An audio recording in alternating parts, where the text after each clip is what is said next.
दोस्तों हक़ मौजूद ही किताब सिंधी ऐं गुजराती ॿोलीअ जा पाण में लाॻापा तव्हांजे साम्हूं आहे।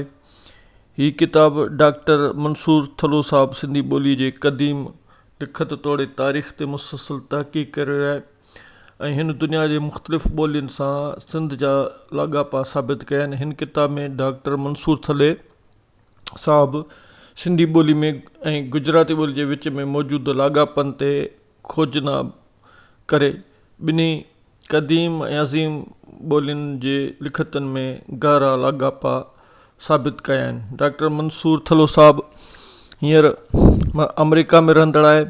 हुन हिन वक़्त ताईं सिंधी ॿोली जी तरक़ी ऐं सिंधी ॿोली जी अज़मत जे हवाले सां तमामु घणो कमु कयो आहे। केतिरा ई हुन किताब लिखिया आहिनि।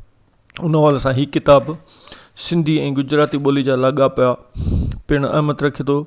हिन जे बाब पहिरें में मोहन जे दड़े जूं मोहरूं ऐं गुजराती अखर, बाब ॿिए में निशानियूं ऐं अंग अंदद, बाब टे में वाहिद ऐं जम, बाब चौथे में सिंधी ऐं गुजराती अखर में गाफ़ जी निशानियूं, गुजराती बाब पंजे में गुजराती ॿोलीअ जी सूरत वारी इरादे जो लहजो, वरी बाब 6 में गुजराती लहजो ऐं बाब 7 में लिसानी जाग्राफ़ी जे हवाले सां मवाद मौजूदु आहे।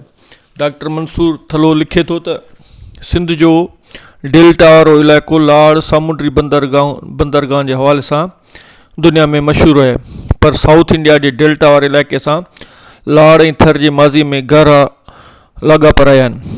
लाड़, थर, कच्छ ऐं गुजरात वारा माॻ सिंधु माथिरीअ जा माॻ सॾिबा हुआ।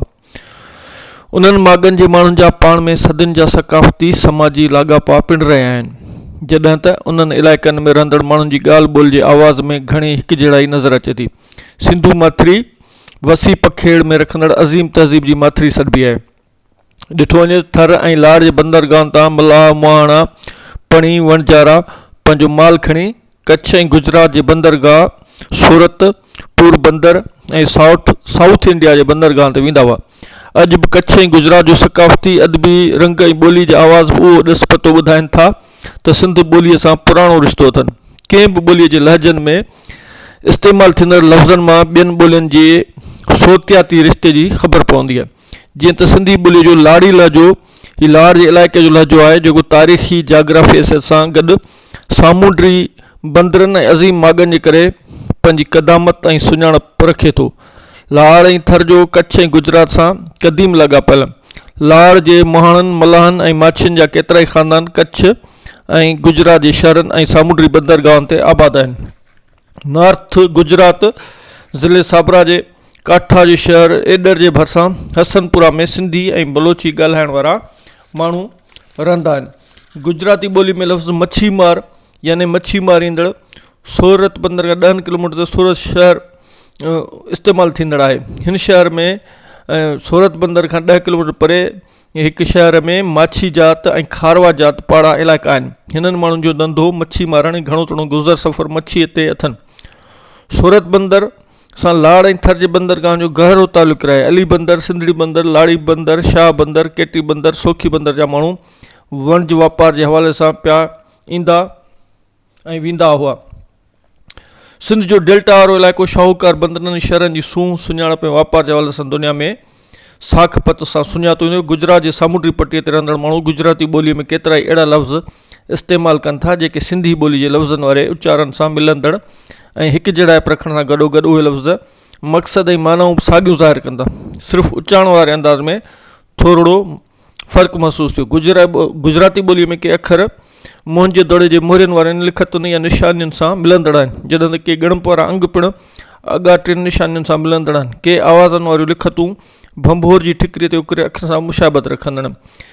त दोस्तो ॾिठो वञे त गुजराती ऐं सिंधी ॿोली जो तमामु पाण में तारीख़ हवाले सां गहरो लाॻापो रहियो आहे ऐं वणज वापार जे ज़रिए सिंध ऐं गुजरात हिक ॿिए सां तमामु घणा वेझा लाॻापा आहिनि, जंहिंजे करे उन्हनि हिक ॿिए जे ॿोलियुनि जो असर बि क़बूलु कयो आहे।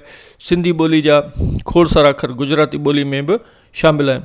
उन करे हीअ किताब तव्हांजे मालूमात जे हिसाब सां तमामु ज़बरदस्त किताब आहे।